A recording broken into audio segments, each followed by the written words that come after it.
Hello everyone. Today I'm going to talk about the top 5 traveling mounts in Ark Survival Evolved. So if you want to get somewhere, then these are probably some of the best. So anyway, let's get on with the video. So number 5 is the Rock Drake.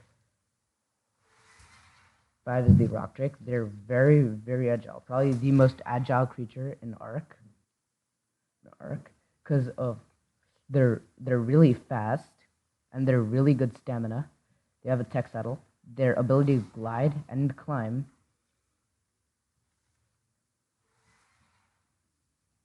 Their ability to climb and their high damage output is what makes them really, really useful. They're really fast. They can climb and can glide. They're really, really powerful. This is a max level, so it does 693. A normal one does almost as much damage as a Rex. These make them really agile and great for traveling because you can defend yourself from anything, and you can, if there's something that you can't fight, you can easily get away from. Rock Drakes, however, they only spawn on Aberration, so I would recommend, if you want one, you'd have to either transfer there or just kind of not have one. They can hold 3 people, and you can actually shoot while riding them. Which is what makes them number 5 on this list. They are probably one of the best and should be at number 1. Anyway, let's move on. Number 4 is the Thylakolio. These guys are really, really fast and are pretty strong. This is a 180 unleveled, and it does like 178 damage. Just like the Rock Drake, they can jump and can climb too, but only on 90-degree surfaces. They're really fast and can pack quite a punch, so I would recommend having these. You can shoot while riding them too, and they do a bleed effect, which is what makes them great for not only single player but multiplayer PvP. It makes them easy because you can quickly shred almost anything in your path, and they're one of the fastest things. You should be able to outrun most things. If you don't feel like they're fast enough, you can always level up movement speed. Always level up movement speed on them, which is, yeah, you can always level up movement speed. I don't know what happened there. You can level up movement speed, and you can do quite a lot of damage, which is why I would recommend them as number 4 on the list. Number 3 is the Deinonychus. These guys, just like raptors, they get pack benefited, and they can jump, which is ideal.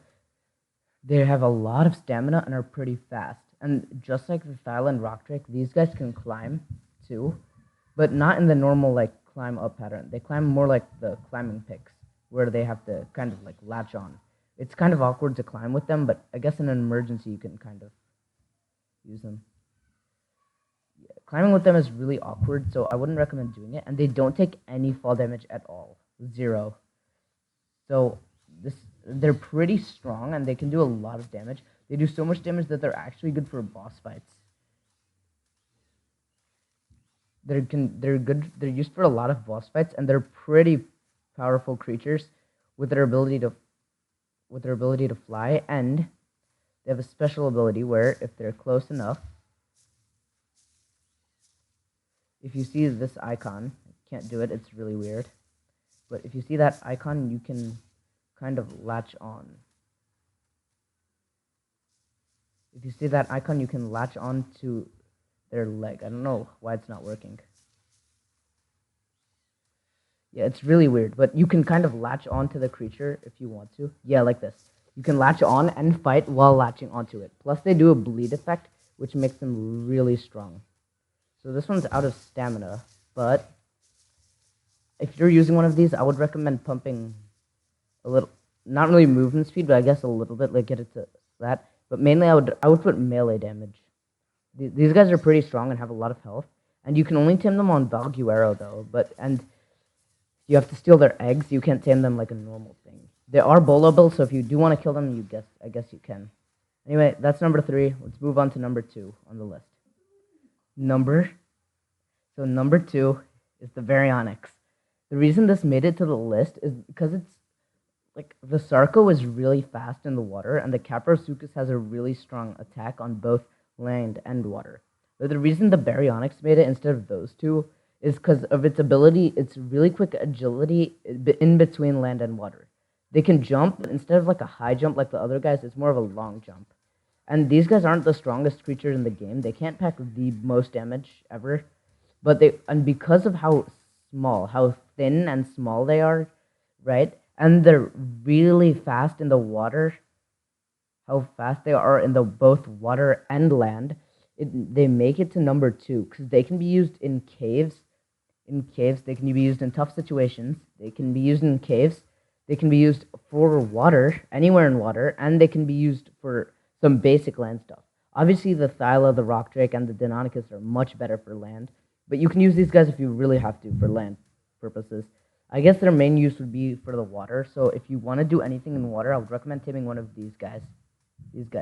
Plus, they're probably one of the best caving mounts since they're so small and can, because they can go through land and water quickly, that makes them pretty useful because in case you need to quickly transition in between either one. So I would definitely recommend taming a Baryonyx. Now, one thing to note is they don't actually eat raw meat, they only eat fish. So just keep that in mind. But anyway, that's why the Baryonyx is number 2 on the list. Now, Baryonyx, I would recommend putting not too much into melee because it's not useful. Mainly stamina and melee damage. That should help. And I said melee, I meant speed.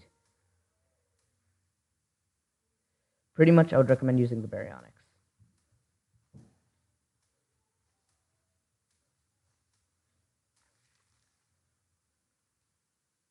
The last one on this list is the Griffin. By the way, this video is in no particular order as they're all great for both water, land, and air. So we had the Rock Drake earlier, which is pretty good for land, but and water. It's pretty quick, and it can climb. But we have the Griffin at number 5 or number 1, right, for air because of how fast they are. I think only the Wyvern can outrun them. Wyvern maybe a high-level Tapejara, but they're really fast. I would recommend only leveling stamina for them because they don't have the best stamina ever. But their damage is pretty average, not as high. It's not the highest damage ever. It's pretty average, but they're not the fastest thing on land, but they are really great in the air when it comes to air because they can glide just like the Rock Drake, and they can fly really fast. They're really well flyers. You can shoot while riding them, and you don't need a saddle, which makes it great. Though it doesn't have armor, it makes it great for you can tame one and just ride it. You don't have to worry about crafting the saddle or being the right level. And you can actually have multiple people ride on a Griffin at the same time. So you can actually have one person on the back of a Griffin to shoot while taming, and since you yourself can shoot while riding it, you can use it to tame low-level gigas. For taming low-level gigas, you can just like fly up really high and just kind of aim down and fire. Like I said, they don't have the best stamina, which is why I would recommend leveling only stamina if possible, and at least until you get to like 2k stamina, then you can start putting melee damage. But mainly, these guys are useful because of how, not because of their damage, which is why they're not well known, but it's because of their speed and their pretty much utility. I'm saying not utility like an Argentavis, but utility as in like multiple people can ride on it. And which wraps up this list with the Griffin being at number 1. If you enjoy this video, please leave a like and subscribe to see more top 10 videos like this. Or if you want a different style of video, just ask for it in the comment section below. It would be a great help. So thanks for watching. Please subscribe and goodbye.